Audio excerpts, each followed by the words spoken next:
গাজায় ইসরায়েলি বাহিনী নৃশংস গণহত্যা ও বর্বরোচিত হামলার প্রতিবাদে মৌলভীবাজারে বিক্ষোভ মিছিল ও প্রতিবাদ সভা কর্মসূচি পালন করেছে গাউসুল আজম আবুল উলাইয়া সুন্নি আলিয়া মাদ্রাসার শিক্ষক ও শিক্ষার্থীরা।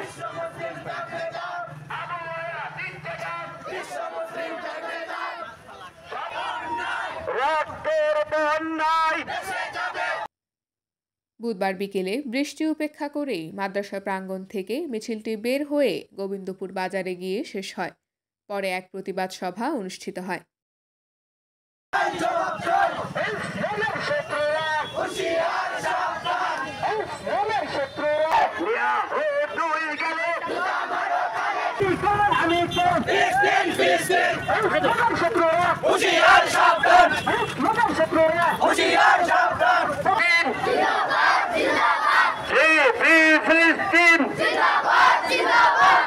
সভায় বক্তারা ফিলিস্তিনিদের উপর ইসরায়েলি বাহিনীর বর্বরোচিত হামলার তীব্র নিন্দা জানিয়ে বলেন, কোনো কারণ ছাড়াই দিনের পর দিন ইসরায়েলি বাহিনী নিরীহ মুসলমানদের ওপর হত্যাযজ্ঞ চালাচ্ছে।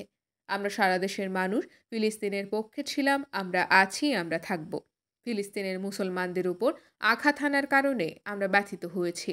আমাদের ইসরায়েলি পণ্যগুলো বর্জন করে দেশীয় পণ্য ব্যবহারে উদ্বুদ্ধ হতে হবে।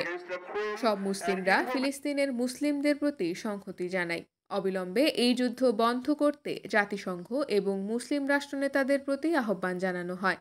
এছাড়াও ভারতে মুসলমানদের উপর ন্যাক্কারজনক হামলার ঘটনায় তীব্র নিন্দা জানান বক্তারা। আহলে বাইতকে যেভাবে আমাদের একদল মুসলমান হত্যা করেছে, তদ্রূপ এখন একদল ইহুদি আমাদের শিশু মুসলিম বাচ্চাদেরকে এভাবে হত্যা করতেছে। তার প্রতিবাদে আমরা এখানে একত্রিত হয়েছে। ইসরায়েলের বিপক্ষে আজকে আমরা গুঠা এলাকায় মিছিল করে আজকে মানববন্ধনের মধ্যে আমরা দাঁড়িয়ে গেলাম। আমরা আজকে এই মৌলভীবাজার থেকে আমরা নেটের মাধ্যমে সবাইকে জানিয়ে দিতে চাই, গোটা বাংলাদেশের যত মুসলমান আছে আমরা সবাই ফিলিস্তিনিদের পক্ষে ছিলাম, আমরা আছি, আমরা থাকবো। Have arranged this protest rally against the cruel and inhuman torture and genocide in Palestine. We also invited other people to join with us and raise voice against the cruel activities of terror Israel.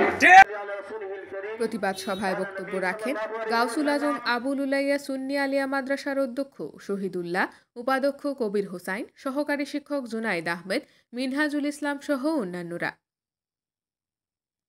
এ সময় নিহত ফিলিস্তিনিদের রুহের মাগফিরাত ও আহতদের সুস্থতা কামনা করে দোয়া করা হয়।